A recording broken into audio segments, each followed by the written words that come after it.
Parte 1. Si no es luego, ¿cuándo? Luego, una palabra, una expresión, una actitud.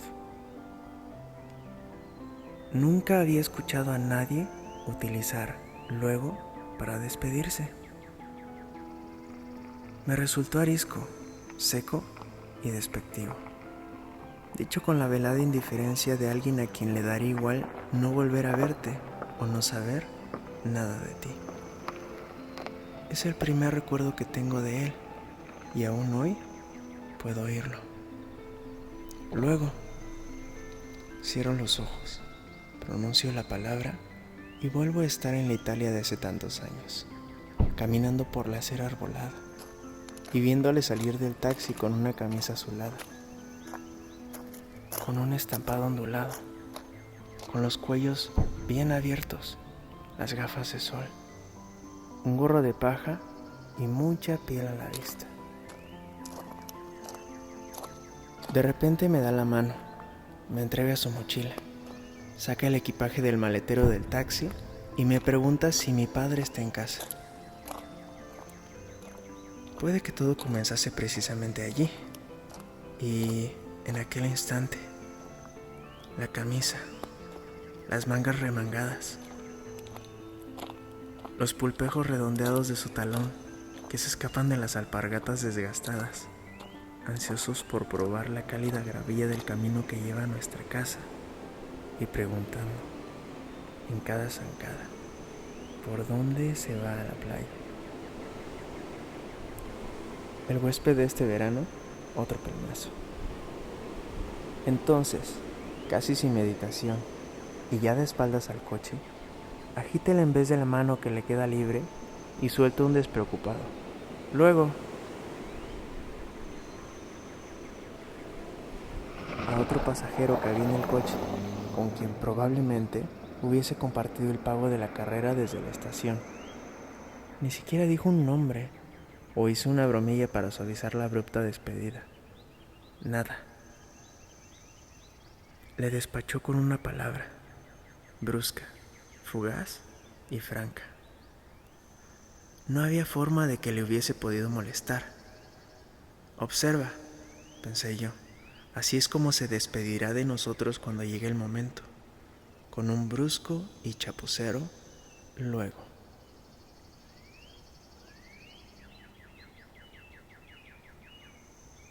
Mientras tanto, tendremos que soportarle durante 6 largas semanas. Estaba francamente intimidado. Era uno de los inaccesibles.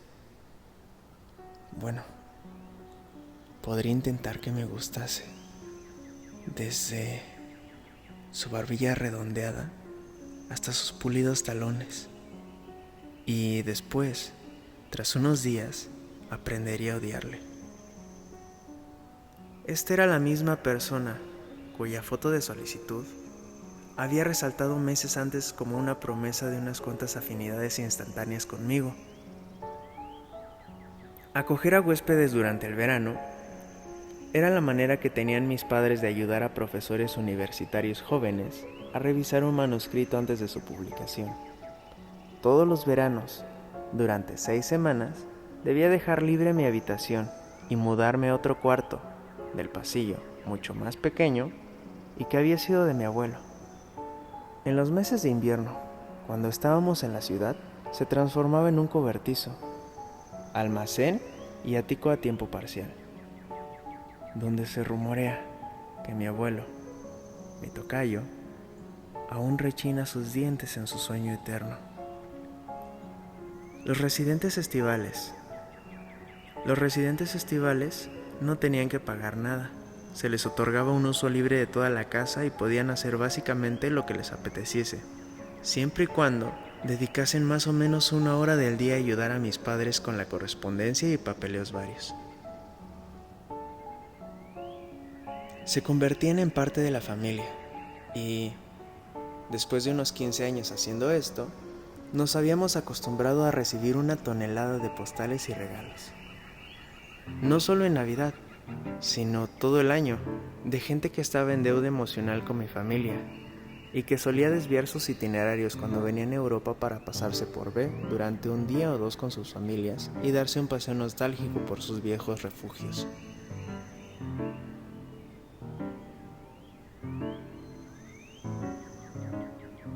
Era común que durante las comidas hubiese 2 o 3 invitados más, algunas veces familiares, otras compañeros de clase, abogados, médicos, personas ricas y famosas que se acercaban a ver a mi padre de camino a sus casas de verano. En ocasiones, incluso abríamos nuestro comedor a parejas de turistas ocasionales que habían oído hablar de la vieja casa de campo y simplemente deseaban pasarse por allí, a echarle una ojeada, y se quedaban encantados cuando les invitábamos a comer y les pedíamos que nos contasen algo de su vida, mientras que Mafalda, a la que se le informaba en el último momento, cocinaba su especialidad más novedosa. A mi padre, reservado y tímido en privado, lo que más le gustaba era rodearse de valiosos expertos en cualquier campo para mantener largas conversaciones en varios idiomas, mientras el caluroso sol estival y unas cuantas copas de rosatelo daban entrada a la tarde con su inevitable letargo. Denominábamos a ese cometido la labor del almuerzo, y al poco tiempo también se unían a él la mayoría de nuestros invitados de 6 semanas. Quizá todo comenzase poco después de su llegada, durante una de aquellas comidas tremendas, cuando se sentó junto a mí y me di cuenta de que, aparte de un ligero bronceado conseguido durante su estancia en Cilicia, a comienzos de aquel verano, el color de las palmas de sus manos era igual de pálido que la suave piel de las plantas de los pies, la del cuello o la del en vez de los antebrazos, que no habían estado expuestas tanto al sol. Lucían casi de un rosa claro, tan brillante y suave como la parte inferior del estómago de un lagarto íntimo, casto, implume, como el rubor de la cara de un atleta, o el atisbo de la aurora en una noche tormentosa. Me dijo cosas sobre él que nunca hubiese sabido cómo preguntar. Puede que comenzase durante aquellas interminables horas después de comer, cuando todo el mundo holgazaneaba en traje de baño por la casa, cuerpos espatarrados en cualquier lugar matando el tiempo, hasta que alguien sugiriera a las rocas a darse un baño. Los parientes, primos, vecinos, amigos, amigos de amigos, colegas, o básicamente cualquiera que le apeteciese llamar a nuestra puerta para pedir que le dejésemos utilizar nuestra cancha de tenis. Todo el mundo era bienvenido a gandolear, nadar o comer, y, si permanecía en el tiempo suficiente, a utilizar la casa de invitados. O quizá comenzó en la playa, o en la cancha de tenis, o durante nuestro primer paseo juntos, el primer día que estuvo aquí, cuando me pidieron que le enseñase la casa y los alrededores. Y una cosa llevó a la otra. Me las arreglé para llevarle más allá de las viejísimas puertas de hierro forjado, y llegamos hasta el interminable solar vacío que llevaba hacia las vías del tren abandonado que solían conectar B con N. ¿Hay alguna estación abandonada en algún lugar?, me preguntó, mientras observaba entre los árboles, bajo un sol abrasador, con la intención probable de formular una consulta típica que se debe hacer al hijo del dueño. No, nunca hubo una estación. El tren simplemente paraba cuando se le solicitaba. Le llamaba la atención el tren. Las vías le parecían muy estrechas. Había gitanos que vivían en ellas ahora. Llevaban habitando ahí desde que mi madre venía a veranear aquí cuando era niña. Los gitanos han transportado 2 vagones descarrilados más hacia el interior. ¿Quería ir a verlo? Quizá luego. Una indiferencia educada, como si se hubiese percatado de mi inoportuno entusiasmo por darle coba, y se estuviese alejando de mí sumariamente. Me dolió. En lugar de eso, me dijo que quería abrirse una cuenta en uno de los bancos de B y luego hacer una visita a la traductora al italiano, a quien su editor en Italia había adjudicado su libro. Decidí llevarle allí en bici.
La conversación sobre ruedas no mejoraba la que habíamos tenido a pie. Por el camino paramos por algo para beber. La bartabachería estaba completamente a oscuras y vacía. El dueño fregaba el suelo con un fuerte producto a base de amoníaco. Salimos de allí a toda velocidad. Un solitario mirlo, que descansaba sobre un pino mediterráneo, entonaba unas pocas notas que se perdían inmediatamente entre el zumbido de las cigarras. Le di un buen trago a la botella de agua con gas, se la pasé y luego volví a beber. Me eché un poco en la mano y me froté con ella la cara, pasándome los dedos por el pelo. El líquido no estaba lo suficientemente frío, ni tenía mucho gas, por lo que dejaba una sensación de sed mal aplacada. ¿Qué se podía hacer por allí? Nada, esperar a que acabase el verano. Y entonces, ¿qué se hacía allí en invierno?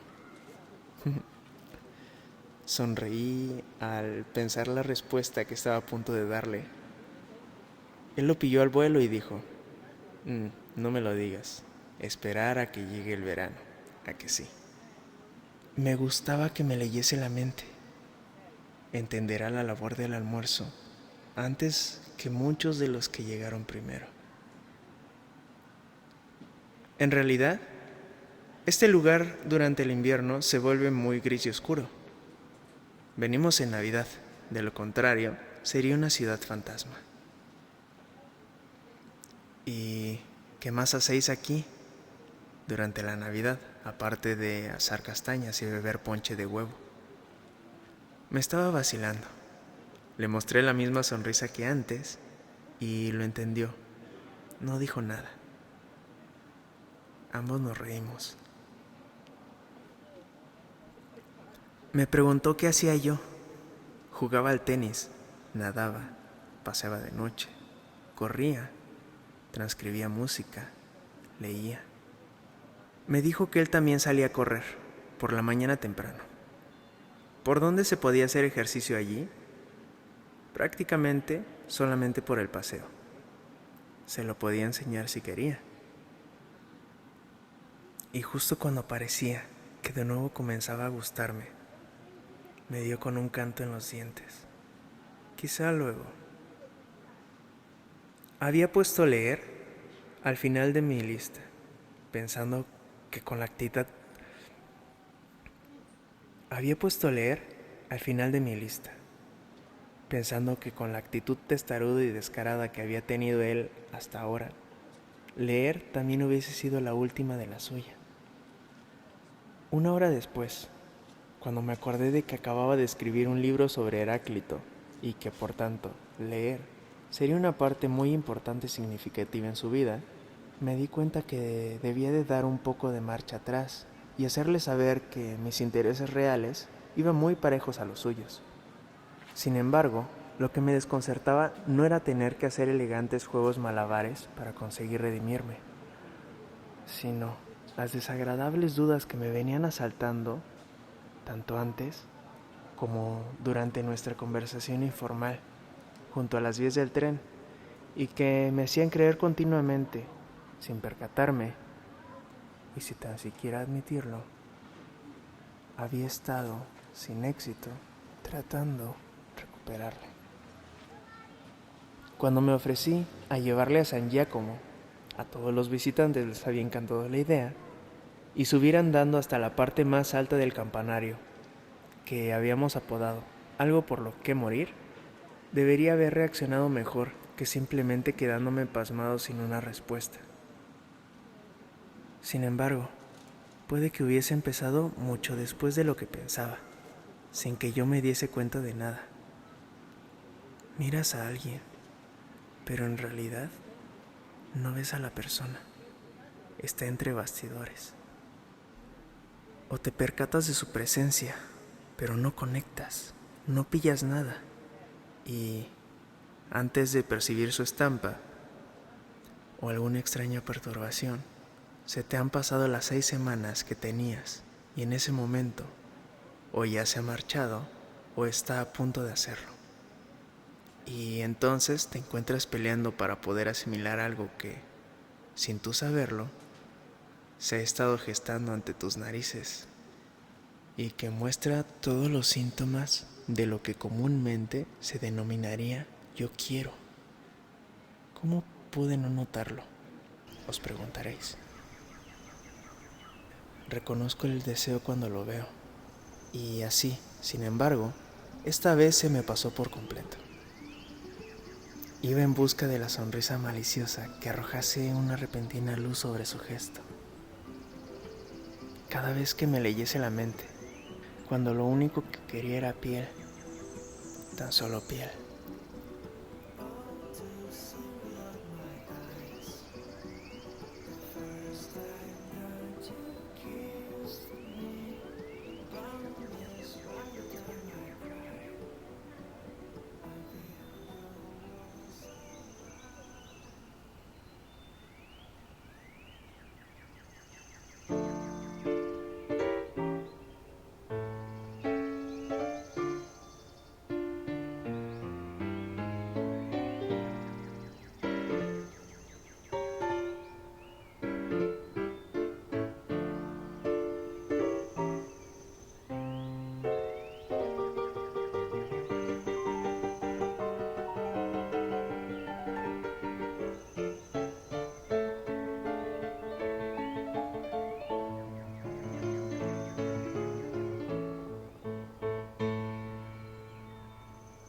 Durante la cena de su tercer día allí, me dio la sensación de que me estaba mirando fijamente mientras exponía las 7 palabras de Cristo en la cruz, de Haydn, que llevaba tiempo transcribiendo. Ese año tenía 17, y como era el más pequeño de la mesa y el que menos posibilidades tenía de ser escuchado, había creado el hábito de meter la mayor cantidad de información con el menor número de palabras posible. Hablaba rápido, por lo que hacía creer a la gente que estaba siempre nervioso y me trastabillaba con los términos.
Cuando terminé de presentar mi transcripción, me percaté de una intensa mirada que me llegaba por el lado izquierdo.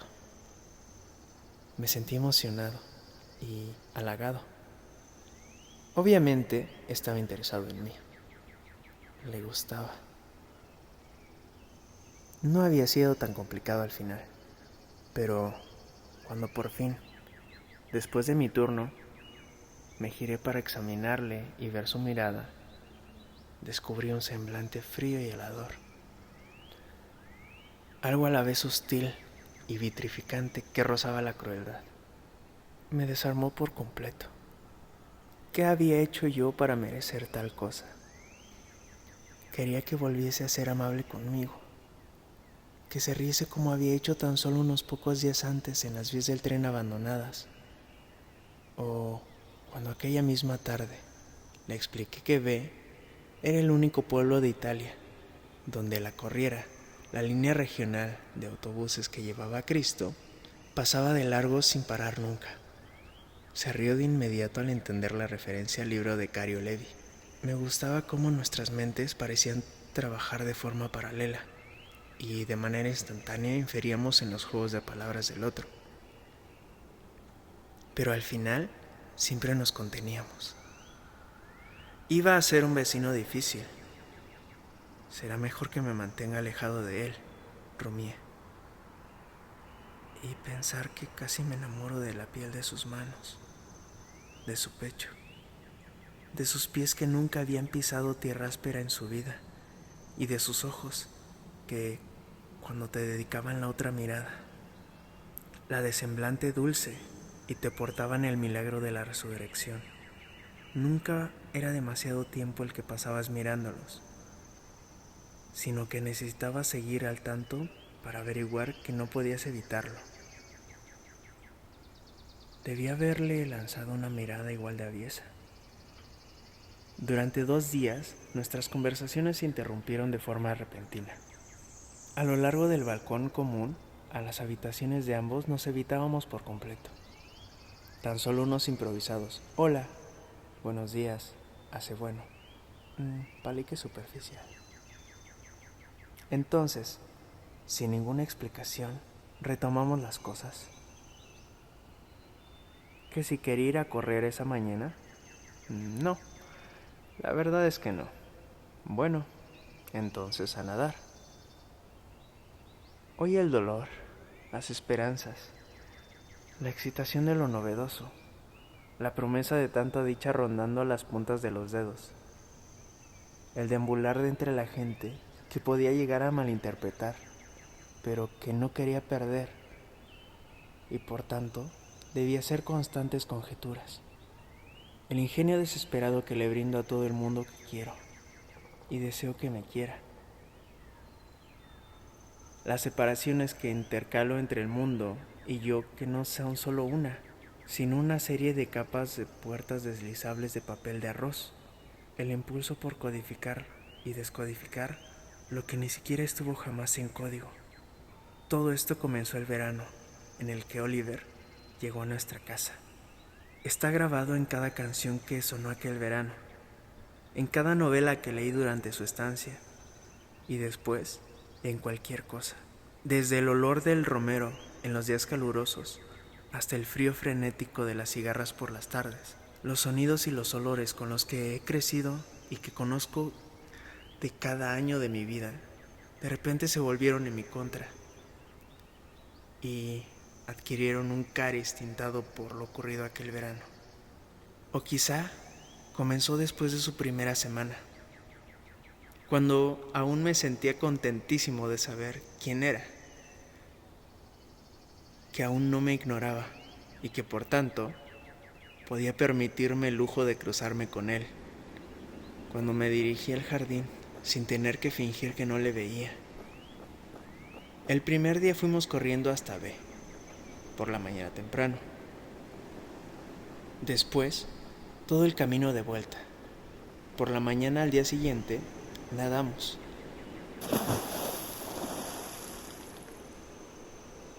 La jornada siguiente, salimos a correr de nuevo.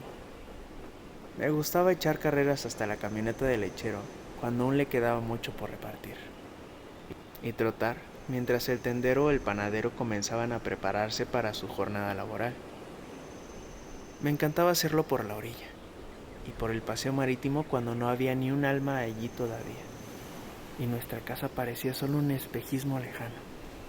Me deleitaba que nuestros pies se coordinasen, el izquierdo con el izquierdo, y chocasen contra el suelo a la vez, dejando nuestras huellas en una arena a la que tenía la intención de volver, y, en secreto, colocar mi pie en el lugar donde él dejó su marca.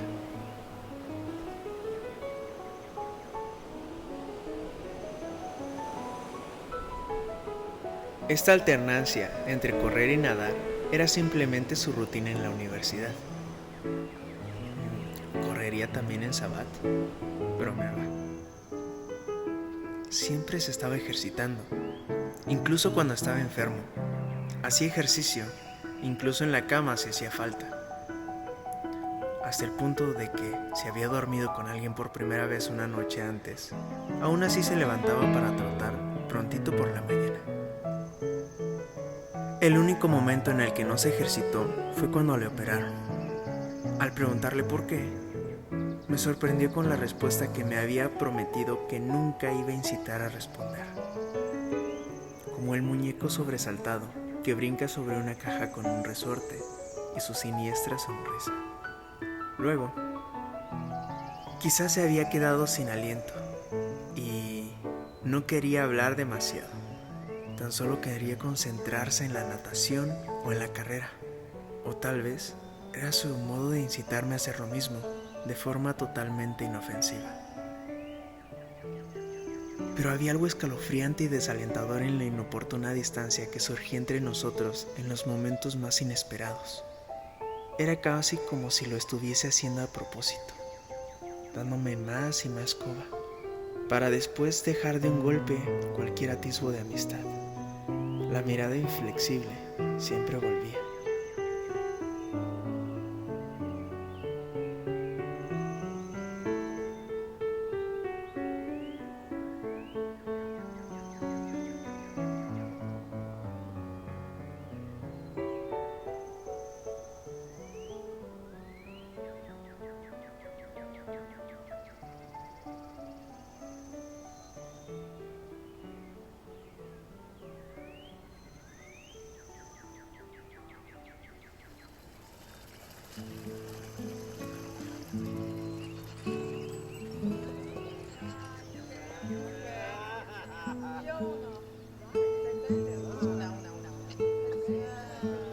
Cierto día, mientras yo practicaba con la guitarra en lo que se había convertido en mi mesa, en la parte trasera del jardín, junto a la piscina, él estaba tumbado cerca de la hierba.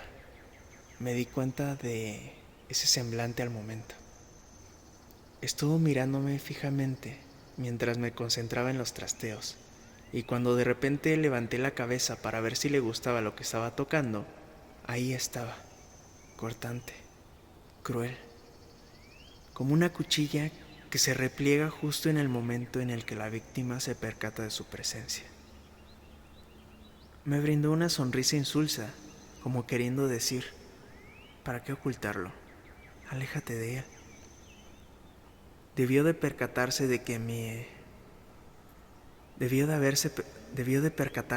había molestado, y haciendo un esfuerzo por retractarse, comenzó a hacerme preguntas sobre la guitarra.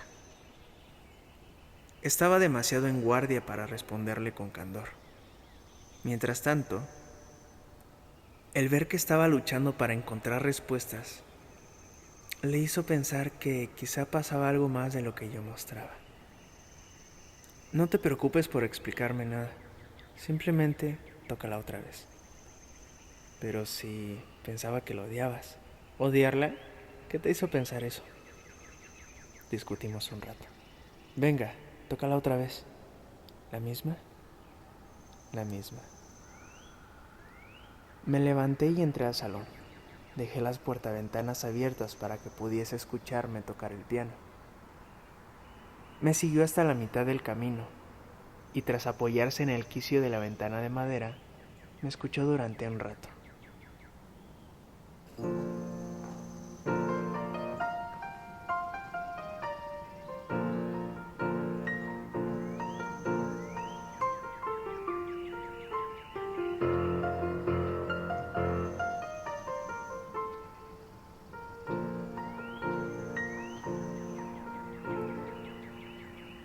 La has cambiado, no es la misma. ¿Qué le has hecho?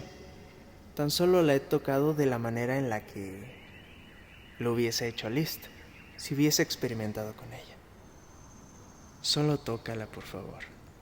Me gustaba la manera en la que fingía estar mosqueado, así que comencé a tocarla de nuevo.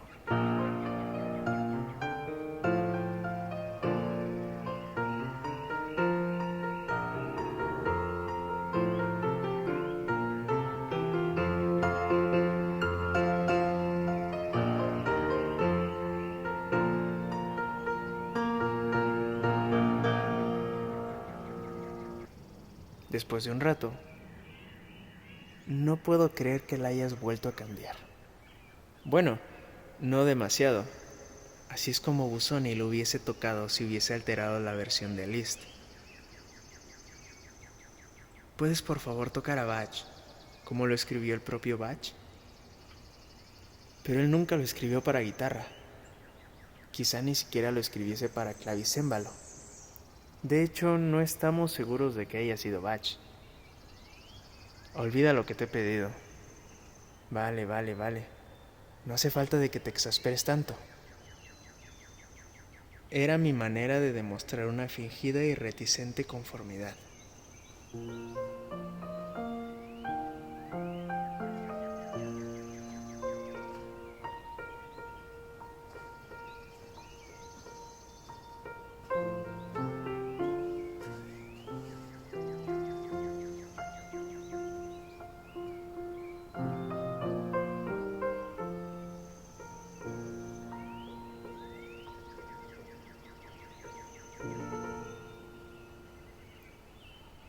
Esto es Bach, transcrito sin influencias de Busoni o Liszt.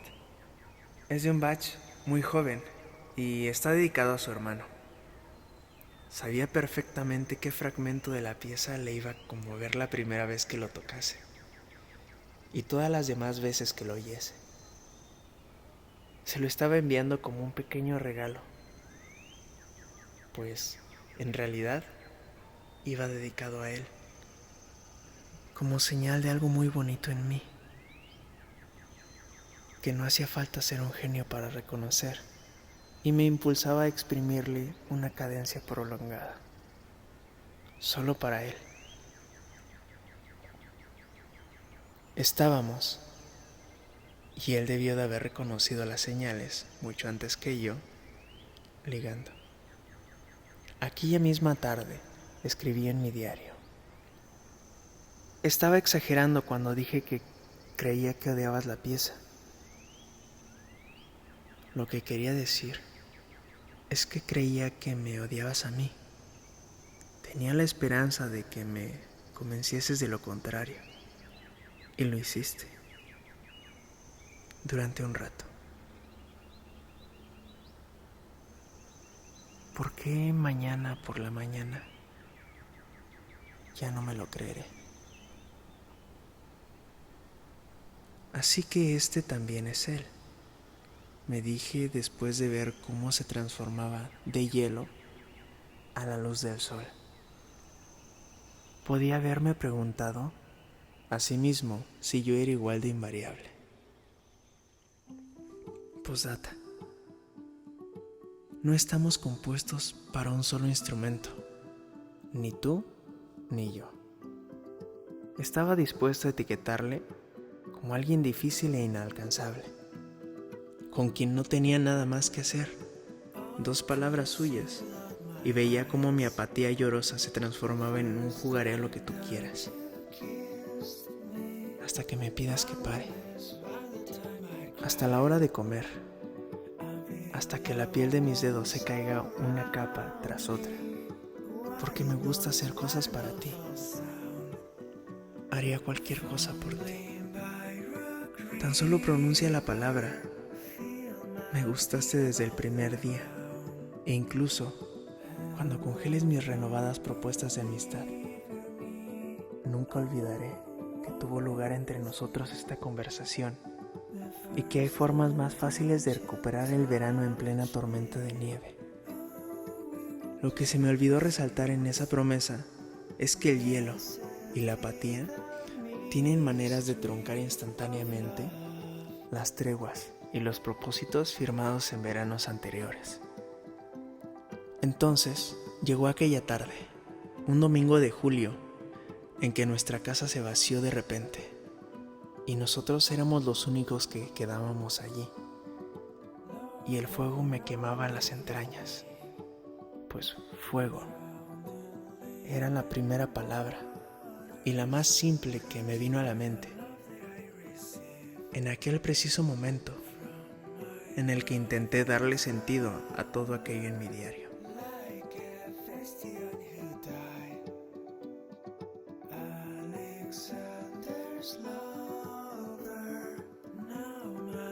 Esperé y esperé en mi habitación, inmóvil sobre la cama, en un estado de trance, lleno de temores y expectativas.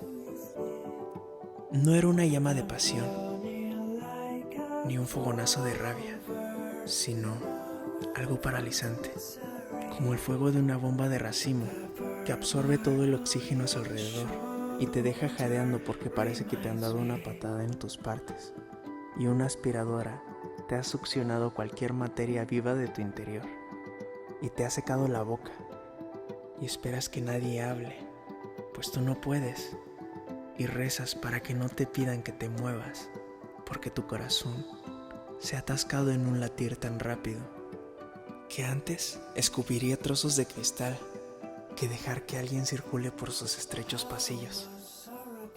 Fuego, como el miedo, como el pánico, como un minuto más así y me muero si no hay llama a mi puerta. Fuego, como el miedo, como el pánico, como un minuto más así y me muero si no llama a mi puerta. He aprendido a dejar las puertaventanas entreabiertas y a tumbarme en la cama con el bañador puesto y todo mi cuerpo ardiendo. Fuego, como una plegaria que reza por favor, dime que me equivoco. Dime que me lo he imaginado todo y tampoco soy real para ti.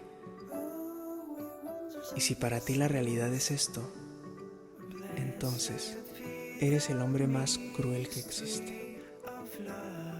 Así, La tarde en la que por fin entró a mi cuarto, sin llamar, como si hubiese respondido a mis oraciones, y me preguntó que por qué no estaba con el resto de la gente en la playa, y todo lo que pude pensar decir, aunque no tuve las agallas para verbalizarlo: ríe para estar contigo, Oliver, con o sin bañador, para estar junto a ti, en mi cama, en tu cama, que es la mía durante el resto del año. Hazme lo que quieras, arrástrame, solo pregúntame si quiero y verás lo que respondo. Pero no me dejes decir que no. Y dime que aquella noche no estaba soñando cuando escuché un ruido en el rellano junto a mi puerta. Y supe de repente que había alguien en mi cuarto, que había alguien sentado al pie de mi cama. Venga a pensar y pensar, y que súbitamente comenzó a venir hacia mí y se tumbó, no junto a mí, sino sobre mí. Mientras yo me tendía sobre la tripa, y que me gustó tanto que, en lugar de arriesgarme a hacer algo para demostrar que me había despertado y con ello hacer que cambiese de opinión y se fuese, fingí estar completamente dormido, y pensando que no era un sueño, no podía hacerlo, pues las palabras que me llegaban mientras apretaba mucho mis ojos eran: esto es como volver a casa, es como volver al hogar, tras muchos años viviendo entre troyanos y lestrigones, como volver a un lugar en el que todos son como tú, donde la gente te entiende y sabe de ti. Volver a casa cuando todo se derrumba y te das cuenta de que durante 17 años has estado toqueteando las combinaciones erróneas. Y fue cuando decidí expresar sin menearme, sin mover un solo músculo de mi cuerpo, que estaba dispuesto a ceder si me empujabas, que ya me había rendido, que era tuyo, todo tuyo, a pesar de que de repente hubieses desaparecido y pareciese demasiado cierto como para ser un sueño. Aunque estuviese convencido de que todo lo que deseaba a partir de aquel día era que me volvieses a hacer exactamente lo mismo que experimenté mientras dormía.